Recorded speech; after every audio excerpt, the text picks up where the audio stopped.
Bonjour à Madame la directrice exécutive de Special Olympics, Raja, et mes salutations aussi à l'ensemble de l'encadrement, des membres de l'encadrement technique, l'encadrement médical aussi, et bonjour aussi aux très chers parents ici présents, les parents des athlètes, qui sans relâche, vous ne cessez quand même d'accompagner vos petits bois de Dieu, aux côtés de Madame Rajassi et à nos côtés aussi. Et bonjour aussi à tous les membres du mouvement sportif ici présent, particulièrement les membres de la Fédération sénégalaise de football, parce qu'aujourd'hui aussi, cela coïncide avec le départ de nos 4 équipes nationales pour aller conquérir aussi d'autres trophées à l'échelle continentale et à l'échelle mondiale aussi. Et comme on dit en Wolof, ils ont été associés quand même vraiment à cette séance de présentation des médailles. Et bonjour aussi aux très chers amis de la presse sportive, culturelle, voilà, qui est ici présent. Sans oublier aussi mes très chers collaborateurs ici présents à mes côtés pour les segments relevant de la jeunesse, de la culture, mais aussi du sport.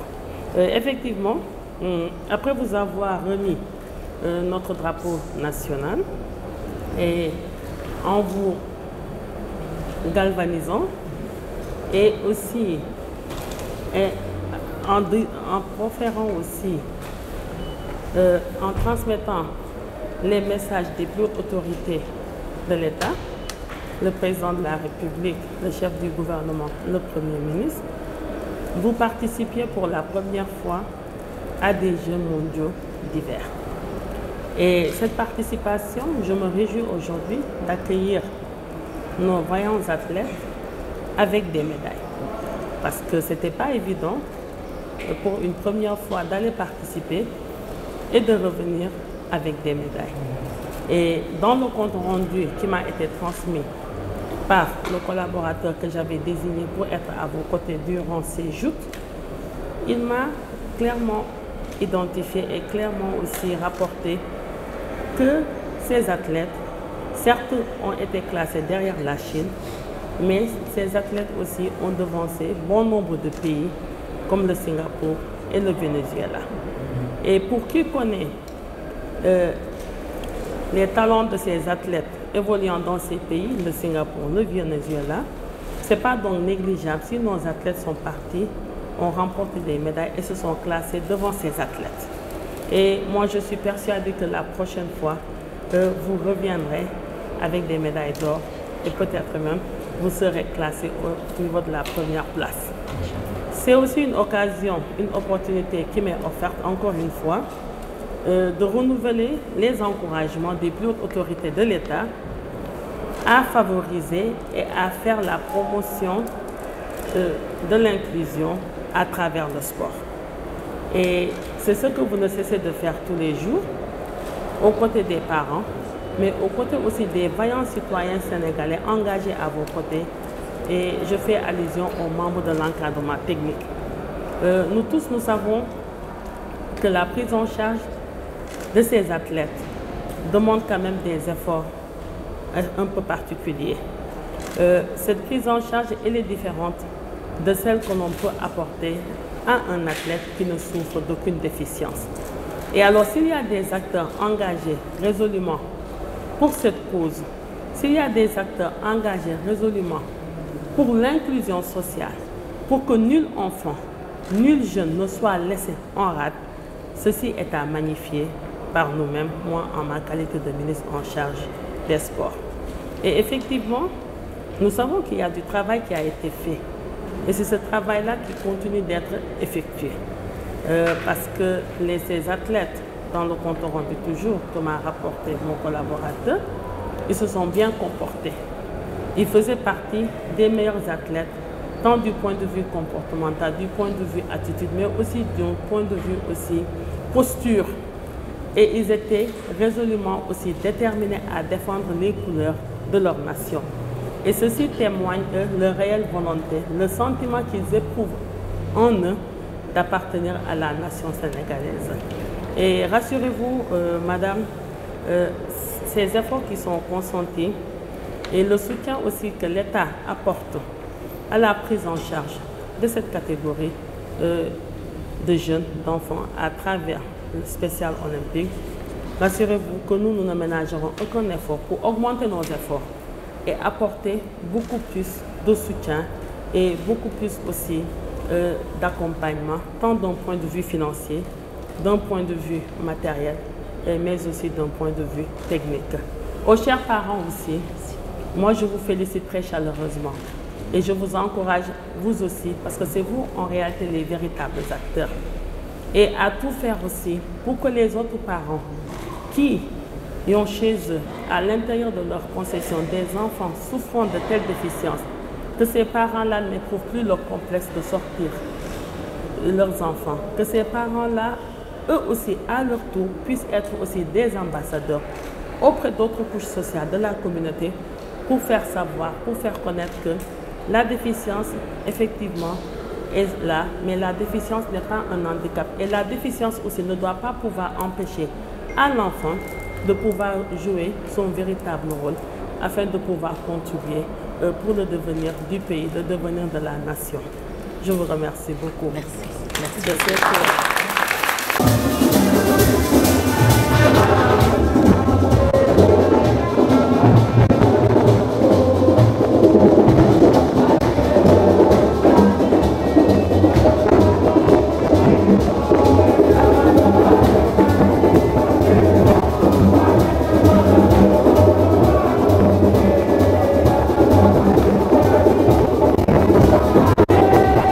Monsieur le Président de la Fédération sénégalaise de football, toutes mes salutations, Juma Moubarak, mes salutations aussi à l'ensemble des membres du COMEX, ici présents, qui vous accompagnent, mesdames et messieurs les membres du mouvement sportif, des acteurs culturels, particulièrement aussi mes salutations très chaleureuses aussi à messieurs les membres des encadrements techniques, médicaux, mais aussi nos vaillants athlètes, les lions et les lionceaux.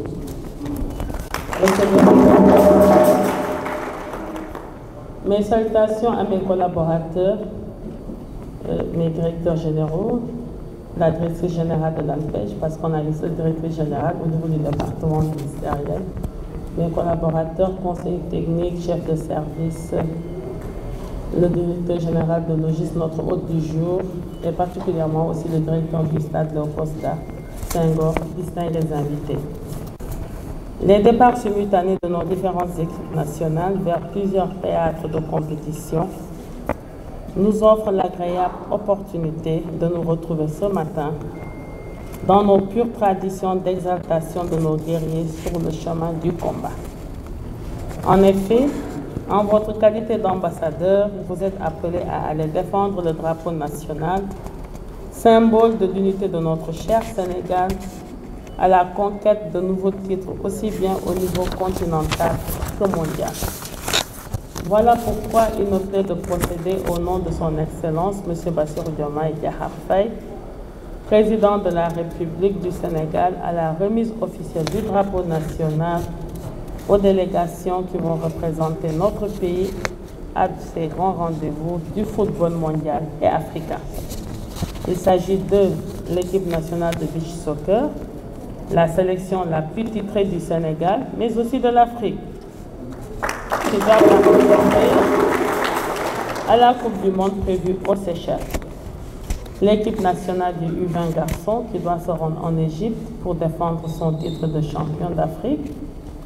L'équipe nationale de football scolaire, les U15 garçons, classée 3e lors de la dernière édition de la CAN. L'équipe nationale aussi du futsal féminin qui devra prendre part au Maroc pour la première fois à la CAN. Cette cérémonie solennelle, au-delà de son caractère symbolique, a la particularité de regrouper les délégations de 4 équipes nationales de football qui ont pour mission de défendre dignement les couleurs de notre pays à l'occasion de compétitions mondiales et continentales auxquelles elles doivent participer. Lions et lionceaux, en arborant les couleurs nationales, vous êtes les ambassadeurs de notre pays, les porteurs de nos espoirs et de nos rêves. Le drapeau national, symbole de notre souveraineté, est empreint de signification. C'est pourquoi je vous exhorte à le défendre avec honneur, dignité et détermination. Et je suis persuadée que vous êtes animés par le désir de combler de joie les Sénégalais en imposant votre talent face à vos adversaires respectifs. Vous allez à l'étranger représenter le Sénégal avec l'ambition légitime de revenir au bercail, couronné des succès. Je vous exhorte à vous donner à fond sur le terrain, dans un esprit de fair play qui est l'éthique même du sport. Lorsque vous serez en pleine compétition, gardez toujours à l'esprit que tout un peuple vous témoigne confiance et soutien sans faille. Je vous demande de vous concentrer davantage sur votre unique objectif qui est d'honorer et de défendre avec fierté le drapeau national que je dois vous remettre au nom des plus hautes autorités de l'État, le président de la République et le chef du gouvernement, le Premier ministre. Lions et lionceaux, comme vous le savez, il n'est pas donné quand même à tous de savourer l'immense fierté de revêtir le maillot national. Il faut nécessairement faire partie des meilleurs pour jouir de ce privilège. Donc si vous êtes là aujourd'hui, c'est parce que vous avez déjà consenti d'énormes efforts et sacrifices que la nation reconnaît et apprécie à sa juste valeur. Je voudrais d'ailleurs vous décerner une mention particulière, vous qui nous réunissez aujourd'hui et à qui je renouvelle mes félicitations, mes encouragements et mes vœux de succès. J'espère vous revoir bientôt pour recevoir de vos mains les trophées symbolisant la suprématie du Sénégal. Et vous en conviendrez avec moi qu'au panthéon de la gloire du sport sénégalais, le football a su se faire une place de choix en raison des belles et honorables performances réalisées par nos différentes sélections nationales, les énormes investissements de l'État aussi, et aussi les efforts consentis par la Fédération sénégalaise de football. Et chers acteurs du monde sportif, je vais clore mon propos en formulant avec vous et tout le peuple sénégalais des vœux ardents pour un retour triomphant de toutes les équipes nationales. Vive le sport, vive la jeunesse.